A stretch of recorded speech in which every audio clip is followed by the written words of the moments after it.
Olá a todos, sejam bem-vindos ao canal Cardio Trials.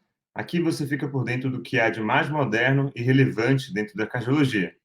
Antes de começar esse vídeo, peço só que se inscreva no canal e ative a notificação no sininho para que você ajude a crescer o canal e seja informado quando a gente for lançar um vídeo novo.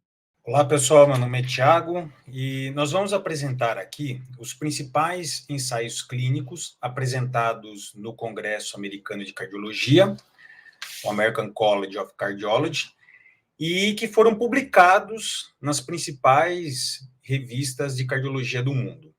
Então nós optamos por selecionar aqui apenas aqueles trials publicados, uma vez que, assim sendo, nós teríamos acesso à metodologia desses trials, e aí poderíamos, obviamente, fazer uma descrição bem mais detalhada a respeito da qualidade, da importância desses trials.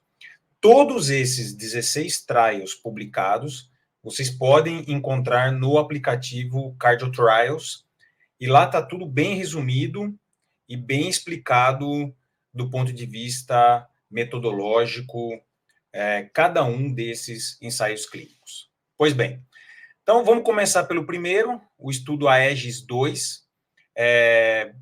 O estudo AEGIS-2 testou, do ponto de vista clínico, a hipótese do HDL. Como a gente sabe, o HDL apresenta há evidências de que o HDL apresente uma relação inversa com o risco cardiovascular, ou seja, quanto maior o HDL, menor o risco cardiovascular, ou quanto menor o HDL, maior o risco cardiovascular. No entanto, estudos genéticos em humanos não têm fornecido tais evidências. Então, o objetivo desse estudo foi testar a molécula CSL112 contra placebo, né, em pacientes com HDL baixo. Então, essa molécula, ela é uma apolipoproteína 1, derivada de plasma humano, que é o principal componente funcional do HDL. E o estudo mostrou que, apesar do uso desta medicação, não houve redução do desfecho clínico primário composto de infarto agudo do miocárdio, AVC ou morte cardiovascular ao longo do segmento de 1 ano. O outro estudo publicado, esse no Lancet, foi o Ultimate DAPT, né? O Ultimate DAPT, ele testou a hipótese de que um tempo mais curto de dupla antiagregação com ticagrelor atenderia os critérios de não inferioridade, né, para desfechos clínicos e de superioridade para sangramento clínico relevante. Então, lembrando que 2 estudos prévios, o Twilight e o TICO, mostraram que a monoterapia com DAPT por 3 meses após angioplastia por síndrome coronariana aguda é segura. No entanto, o estudo STOP-DAPT-2 ACS mostrou que a monoterapia com clopidogrel por 1 mês, né, não atendeu os critérios de não inferioridade. Então, o Ultimate DAPT testou, né, DAPT por 3 meses com ticagrelor, seguido por ticagrelor em monoterapia, após angioplastia em pacientes com síndrome coronariana aguda. E como a gente pode observar, houve, né, uma redução clinicamente, estatisticamente significante no desfecho primário de superioridade, que foi o sangramento clinicamente relevante, BARC, avaliado pelo acrônimo BARC. E, em relação ao desfecho primário de não inferioridade, que foram eventos clínicos, houve a mesma taxa de eventos entre o grupo monoterapia e dupla antiterapia. Problemas desse estudo. Dos pacientes com síndrome coronariana aguda, 40% tinham angina e não infarto, o que denota uma gravidade clínica menor. E 80% desses pacientes eram da China, então que permite uma generalização dos resultados menor. O outro estudo apresentado e publicado no Congresso foi o Reduce AMI, Reduce AMI, né? Que foi publicado no New England. Esse estudo avaliou se o beta-bloqueador em pacientes com infarto agudo do miocárdio e função ventricular ou fração de ejeção preservada é benéfico. Então, existe ainda muita controvérsia na literatura em relação aos beta-bloqueadores nas síndromes coronarianas agudas, especialmente entre aqueles com função ventricular preservada. O estudo REDUCE-AMI não mostrou benefício do beta-bloqueador em pacientes com síndrome coronariana aguda quanto ao desfecho primário composto de morte por qualquer causa ou novo infarto agudo do miocárdio. Isso ao longo do segmento de 5 anos. Tá? Dois problemas relacionados a esse estudo. Primeiro, foi um estudo open label e não placebo controlado, duplo cego, perdão. Foi placebo controlado, mas não duplo cego. Foi open label. E 14% do grupo sem beta-bloqueador estavam tomando beta-bloqueador ao final do segmento de 1 ano do estudo. Então, isso, obviamente, contamina os resultados do estudo. Um outro estudo apresentado e publicado também no New England foi o IMPACT-MI. Né? Esse estudo avaliou se a empagliflozina apresenta benefícios clínicos em pacientes com síndrome coronariana aguda, no caso, infarto agudo do miocárdio. Esse estudo, semelhantemente ao DAPA-MI, que não mostrou benefício clínico da dapagliflozina em pacientes com síndrome coronariana aguda, o IMPACT-MI também não mostrou redução do desfecho primário composto de morte por qualquer causa ou nova hospitalização por insuficiência cardíaca. Isso ao longo de mais de 6 anos de segmento, tá? Então, não, tanto o IMPACT-MI quanto o DAPA-MI não mostraram benefícios clínicos dos inibidores de SGLT2 em pacientes com infarto agudo do miocárdio. O próximo estudo apresentado no Congresso e também publicado, esse foi publicado no Lancet, foi o IVUS-ACS. O estudo IVUS, ACS, ele objetivou avaliar se a utilização do ultrassom intracoronariano para guiar a angioplastia em pacientes com síndrome coronariana aguda reduziria o risco de falência do vaso-alvo. Esse foi o desfecho primário do estudo, falência do vaso-alvo. E o que é a falência do vaso-alvo? É o composto por morte cardíaca, infarto relacionado ao vaso-alvo ou revascularização relacionado ao vaso-alvo. Isso ao longo de 1 ano de segmento. E o estudo mostrou, como a gente pode observar no gráfico, uma redução desse desfecho primário, principalmente às custas de infarto relacionado ao vaso-alvo, né? E revascularização adicional relacionado ao vaso-alvo. Não houve diferença de mortalidade cardíaca, tá? Também não houve diferença na taxa de trombose do stent, tá bom? Então, esse é um estudo que ainda nos deixa bastante dúvidas em relação ao real benefício do ultrassom intracoronário para guiar a angioplastia nesses pacientes com síndrome coronariana aguda. O próximo estudo apresentado no Congresso e publicado no New England Journal of Medicine é o FUL-REVASC, né?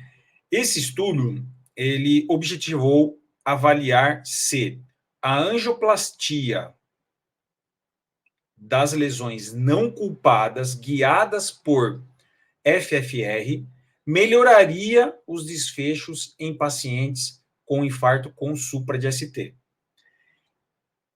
O estudo FUL-REVASC não mostrou benefício dessa estratégia. né, o desfecho composto primário de morte por qualquer causa, infarto ou revascularização não planejada foi semelhante entre os pacientes submetidos à angioplastia apenas da artéria culpada e aqueles submetidos à angioplastia, revascularização completa, guiada por FFR. Esses resultados, eles são diferentes daqueles publicados e mostrados pelo Complete. No entanto, o Full Revasc, assim como o Complete, apresenta problemas não só metodológicos, como de compreensão da doença arterial coronariana aguda. E isso você pode encontrar no aplicativo CardioTrials, lendo os respectivos estudos. Agora vem o estudo, talvez o estudo mais polêmico desse congresso, né, publicado no Lancet, que é o PREVENT. A ideia dos autores foi avaliar se a angioplastia de placas FFR negativas com mais de 50% de carga de placa e consideradas vulneráveis, né? E aí tem todos os critérios de vulnerabilidade de placa que eles adotaram, se essa estratégia reduziria o desfecho primário composto de morte cardíaca, infarto do vaso-alvo, revascularização do vaso-alvo guiada por isquemia ou hospitalização por angina instável. Embora esse estudo tenha apresentado um resultado positivo, como a gente pode ver aí pelo gráfico, né? Uma redução de risco, um risco relativo de 0,54, com um intervalo de confiança de 0,33 a 0,87, né? A gente observa que o intervalo de confiança para esse desfecho primário, ele é bastante amplo, o que denota uma certa imprecisão dos resultados encontrados.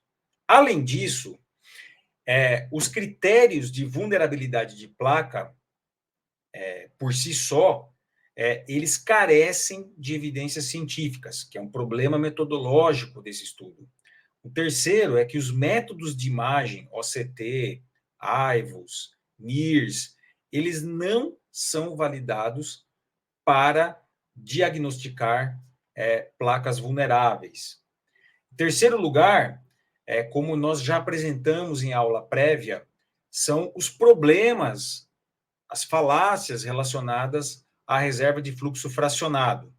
E, por último, a falácia, os problemas relacionados à própria isquemia miocárdica, né? Então, esse estudo ele é muito recheado de problemas conceituais, metodológicos da doença arterial coronariana, e que, portanto, os seus resultados devem ser encarados com muita parcimônia. Um outro estudo apresentado no Congresso é o Replica EPIC 18.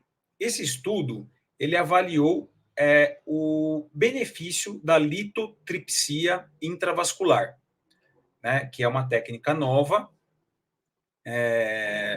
para a abordagem de doença arterial coronariana calcificada, né? Esse estudo não mostrou redução dos desfechos clínicos com essa nova estratégia. Então, não houve redução de mortalidade cardíaca, não houve redução estatisticamente significativa de infarto agudo do miocárdio, de revascularização da lesão-alvo, ou mesmo de trombose de stent. Outro estudo apresentado e publicado no Congresso, esse publicado no Circulation, é o Target BP1. Né? Esse estudo avaliou se a denervação renal é associada à redução da pressão arterial em pacientes com hipertensão resistente, né? Então, o estudo mostrou nitidamente que a denervação renal, quando comparada com o tratamento padrão, reduz, sim, pressão arterial sistólica de 24 horas, noturna, na vigília, né? Houve redução significativa desses níveis pressóricos. No entanto, alguns problemas relacionados a esse trabalho. Altas taxas, primeiro, altas taxas de não adesão à terapia medicamentosa. Não se pode, descartar a possibilidade de influência da pressão arterial domiciliar nos resultados encontrados. O tempo de segmento foi muito curto e os achados deste trabalho são pouco generalizáveis, uma vez que a amostra apresentava critérios de seleção extremamente rigorosos. O STEP-HF DM Trial, publicado no New England e apresentado no Congresso, avaliou se a semaglutida era capaz de reduzir peso e melhorar a qualidade de vida de pacientes com insuficiência cardíaca, com fração de ejeção preservada, obesos e diabéticos. Como a gente pode observar, o estudo, a medicação tem tem um efeito promissor, uma vez que significativamente melhorou a qualidade de vida desses pacientes e reduziu de forma significativamente o peso desses pacientes ao longo do segmento de 52 semanas. Um outro estudo bastante interessante, apresentado no Congresso e publicado também no New England, é o Danger Shock. Né? Esse estudo avaliou se o Impella, né, a inserção de um Impella, era superior ao tratamento padrão de pacientes com infarto agudo do miocárdio, com supradesnivelamento do segmento ST e choque cardiogênico. Né? Embora o estudo tenha mostrado um benefício em relação ao desfecho primário de morte por qualquer causa, e a gente pode ver aí que houve uma redução de mortalidade, chama a atenção o fato dessa redução ter um intervalo de confiança bastante amplo, com esse intervalo de confiança quase tocando o 1, né? E o estudo apresenta algumas limitações que nos fazem parar para pensar um pouco se esse benefício realmente existe, né? O tempo de seleção desses pacientes foi extremamente longo, os pesquisadores levaram 10 anos para selecionar essa amostra. Os critérios de seleção foram extremamente rigorosos, então os dados desse trabalho não são amplamente generalizáveis, né? E, como eu disse anteriormente, embora a gente esteja falando de morte por qualquer causa, o intervalo de confiança é muito amplo e quase toca o número 1. O mesmo a gente pode observar para o desfecho composto cardiovascular, onde o desfecho primário também, apresenta também um intervalo de confiança bastante amplo, indo de 0,55 a 0,95, que mostra uma certa imprecisão no tamanho do efeito. O estudo SMART é um estudo de valvopatias, né, apresentado no Congresso e publicado no New England, avaliou se a TAV, né, o implante percutâneo da válvula aórtica, autoexpansível, era não inferior à TAV expansível por balão. O desfecho primário foi morte, AVC com incapacidade ou rehospitalização por insuficiência cardíaca ao longo de 1 ano de segmento. E o estudo mostrou que a TAV autoexpansível é não inferior à TAV expansível por balão.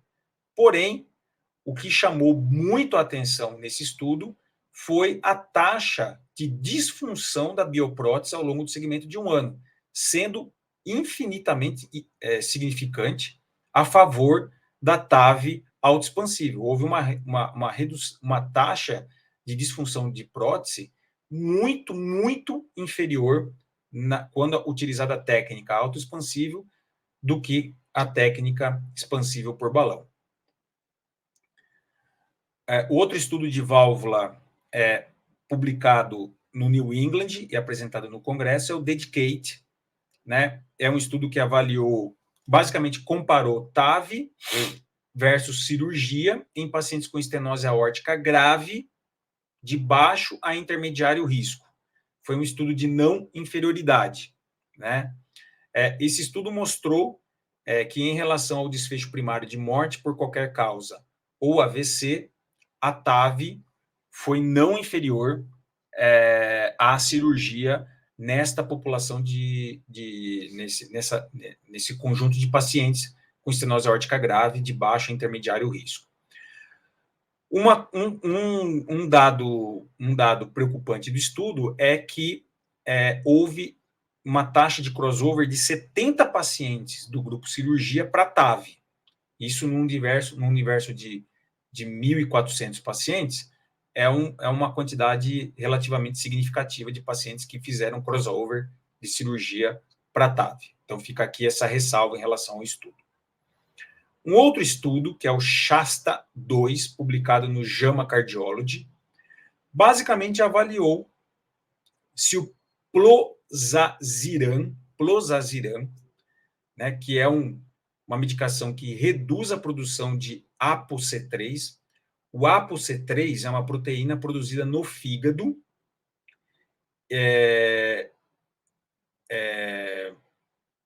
que inibe a capacidade do fígado de eliminar gorduras.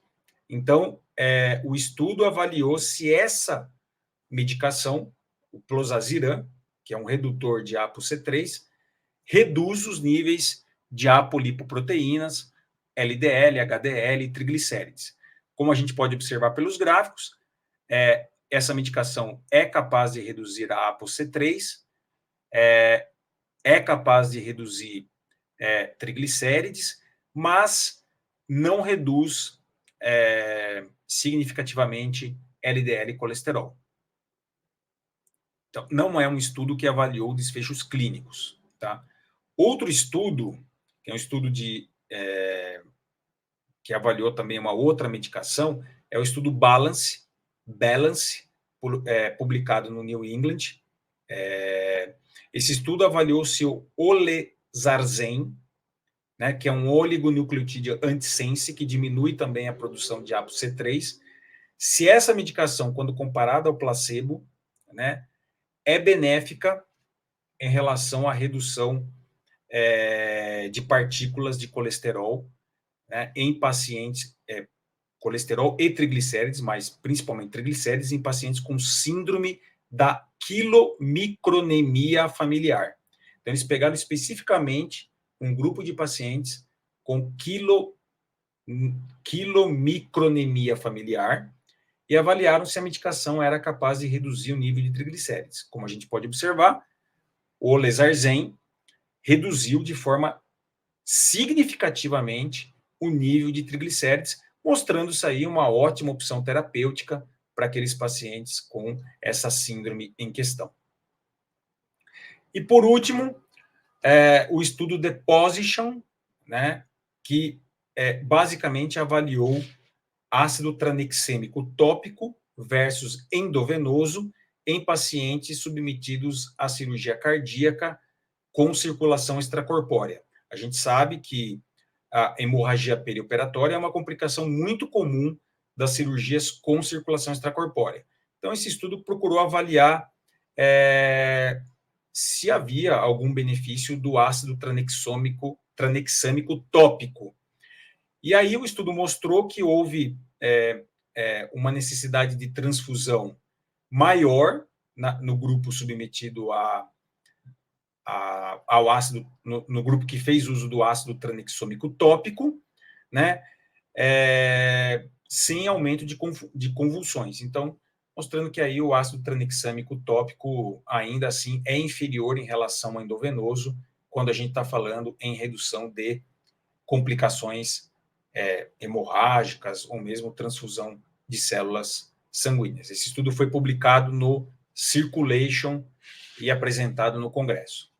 Pois bem, esses são os principais trials. Vocês podem encontrar detalhes. Eu só quis fazer uma pincelada nesses trabalhos, né? Vocês podem encontrar mais detalhes em relação à análise crítica desses trabalhos no aplicativo CardioTrials. É isso aí, pessoal. Até a próxima. Obrigado por assistir esse vídeo do Cardio Trials. Se você gostou, curta e compartilhe esse vídeo e também deixe seus comentários, perguntas, dúvidas e sugestões, que para a gente é super importante. Até a próxima!